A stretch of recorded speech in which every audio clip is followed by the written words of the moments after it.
Hey guys, Matt Bishop here. We are backstage at the Electric Factory in Philadelphia, Pennsylvania, and I'm here with Sean Mackin of Yellowcard. Dude, thank you so much for joining me. I greatly appreciate it. Thanks for your time. Really excited to be here. I'm really excited to have you here because you guys got a lot going on right now. You guys are touring on your new record, Southern Air, top 10 on Billboard debut. Congratulations on that. Thank you very much. Critics and fans alike are already kind of saying, you know, oh, it's reminding me of Ocean Avenue, the Ocean Avenue record as a whole. It's reminding me of, you know, that era right there. Is that something that you guys were kind of going for? Were you trying to rehash anything on this record, or is it just the way that it came out? You know, not necessarily we were aiming for that type of vibe, but I think when I look back at like the timeline of Yellowcard, when we recorded Ocean Avenue, we had just kind of come off 2002 was like a really exciting year for us. The Underdog EP, we were touring nonstop, a couple of short stints on the Warped Tour, and all that excitement kind of boiled into the release of Ocean Avenue and you know, that recording process. And right now where we're at in our life, you know, 2011 was a comeback year for us. There was a lot of sort of commas and semicolons. We didn't know where it was going to take us, and we released When You're Through Thinking Say Yes, toured 32 countries, majority of them with you know, a pop rock juggernaut called All Time Low. And it was just such an amazing, like, eye-opening experience for us. And you know, it was nice to have a couple years to explore ourselves and prioritize and find out what's important to us and what music means to us. And it kind of brought us all back together. And when we came into the studio in January with Neil Avron, just the excitement and the energy was there. And so when I look back from Ocean Avenue, I think just the vibe and how everything was starting to snowball and get really exciting, we kind of felt that at this year, and maybe that's why that there are some similarities. But I mean, I'm a fan of the musicians in our band. I've said that 100 times. So I think we're all really at a very focused point in our career, and we were all, you know, musically really like kind of firing on all cylinders, like together. You know, the way we were, you know, spitballing. Sometimes you're like in the studio and you're like, oh, I don't really get that, or I don't want to do that. This Southern Air was not the case, and you know, the critics and the fans, they're not usually on the same side, but right now they are, and it's a special time for Yellowcard.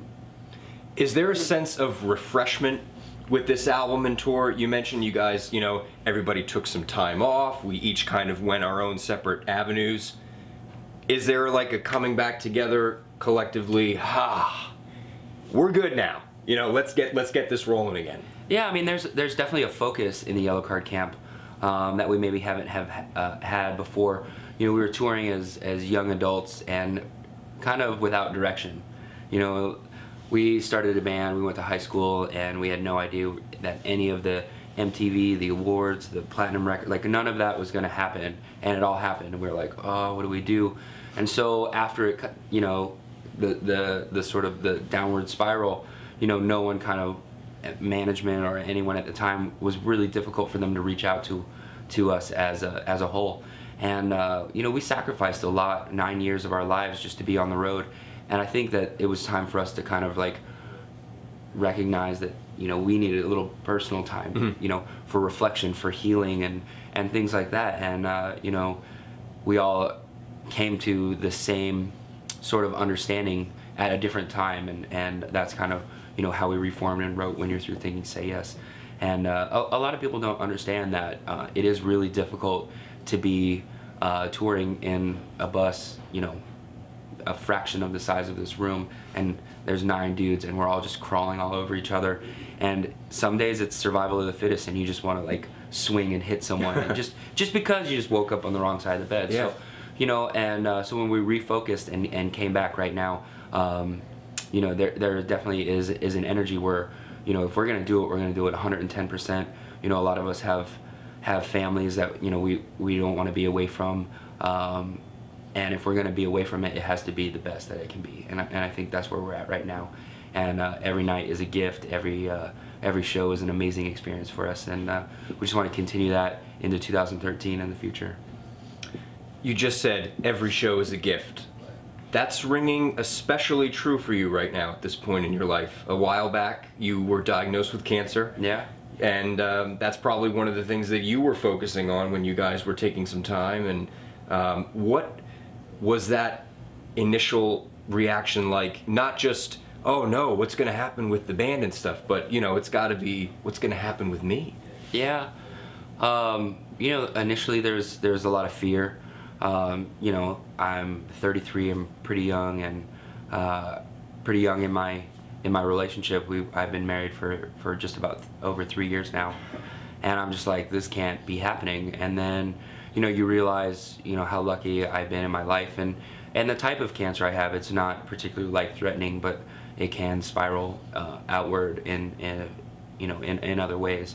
But I meet so many people through Yellowcard and through our travels that encounter more difficult obstacles. So I feel like, you know, I have this amazing opportunity to play music, and it's bigger than me, and it's bigger than the band itself, than the 5 guys. That, you know, the way music reaches out and heals people, I think that I'd be doing our fans and myself a disservice if I, you know, didn't continue as long as I possibly could. And that's something I've always wanted to do, is just play music for as long as possible. But I think that's another little part of the ingredient for Southern Air is just with my health, and so just for like a timeline, right before Christmas, I was kind of diagnosed last year, 2011, and we were already kind of making plans for the record writing in January and February. And it was like, well, I have to have this surgery here and this surgery there, and then treatment, and then this and that. And you know, my body's still right now, you know, 10 months later, still changing. So it's really hard to do that. But at that moment, the way the guys rallied around me was a really special time. We had never really encountered anything like that. I mean, of course, you know, Ryan's the sickness and the illness in his family with his amazing, wonderful aunt, who's such an amazing supporter, and his whole family. But she passed away. Like we kind of rallied around that as well. And LP, his grandmother, passing a few years back.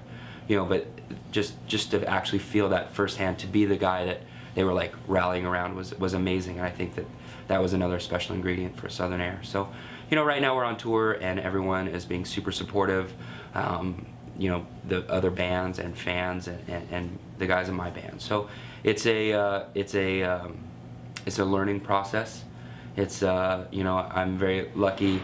Right now, I didn't know where my voice was going to be at, but right now I've gotten most of my voice back. Right now I'm just trying to get my body, the strength and the stamina built back up. Some days I get really down, just like low energy, and just can't control it. But right now I'm doing pretty good. Thank you.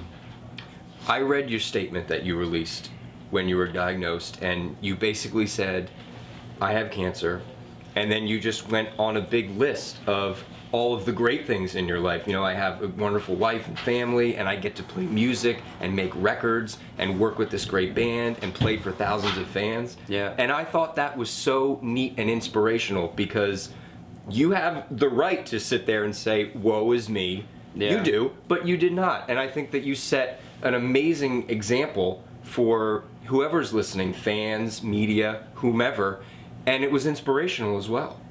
Thank you.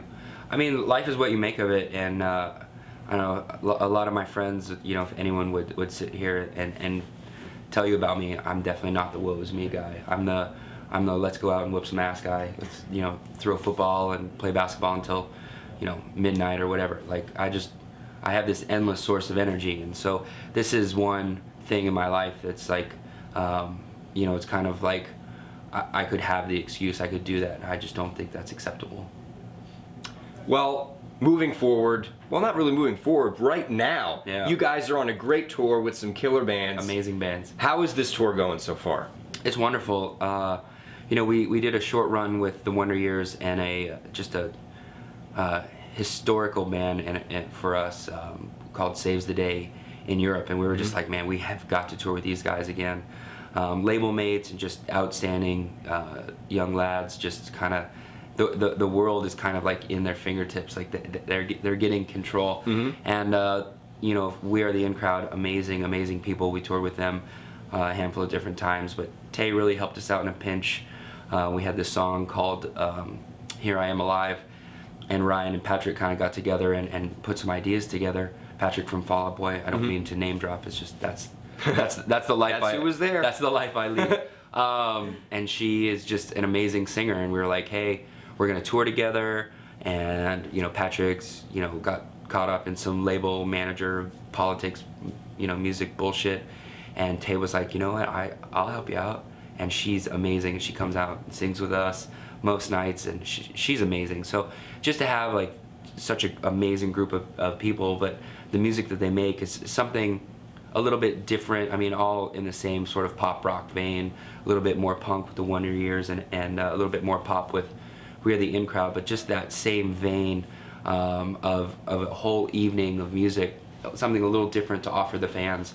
And I was telling a couple of the guys that in the other bands, I wish this tour was twice as long. I wish it was, it's about a 4-week tour, and I wish it was 6, 8, 12 weeks. Like, we're just having an amazing time, and everyone really caught their stride last night in Baltimore. It's the best show of the tour, but for us, the Electric Factory is so historical. We did a DVD here for Beyond Ocean Avenue about 8 years ago, and tonight the show is sold out. I can't remember the last time we played a sold out show here, so I'm not surprised. We're super excited, and just this whole string of shows, we're going Baltimore, Philly, New York, Boston. It's just going to be a highlight in this tour. Looking ahead, after this tour, are you guys planning to just keep hitting the pavement? Are you guys going out again? Is there anything that we can talk about yet that's in the works for 2013? Yeah, there's some dates out there. Right, we're focused on touring, hopefully we want to get through 2013. We're really touring on 3 different records. We have When You're Through Thinking, Say Yes. We did an acoustic version of that record last year, and then Southern Air. So we put out 3 full-length recordings in 18 months, and so we really want to just hit the road. And Yellowcard's sort of an international staple. So we got a lot of world tour coming up, which is hard on the family, but it's great to just see all the other countries and the history and the fans. Like, everything is great. So we do have some tricks up our sleeve for the United States fan base, and that will include the Philadelphia, New York, New Jersey area, of course, but something really special in the works. And if we get my, you're not allowed to tell me that. I'm not telling you. I always try for you guys. I'm dropping the teaser. But if everything goes the way that I want it to go, it's going to be really fancy, and I hope you guys like it. Awesome. Well, we're excited for that. I'm excited for tonight. I know everybody else is excited about the rest of the tour. Yellowcard, ladies and gentlemen, Sean Mackin, thank you so much for joining me, my friend. I appreciate it. Best of luck to you with not only your music and the tour, but with your personal health as well. God bless. Yellowcard, ladies and gentlemen, Southern Air, the new album is out now on Hopeless Records. Go get a copy if you already haven't, and get to the tour, get to see him live. More dates coming in 2013. All around the world. We're out of here. He's got a show to play, and I got a show to watch. Crank it up.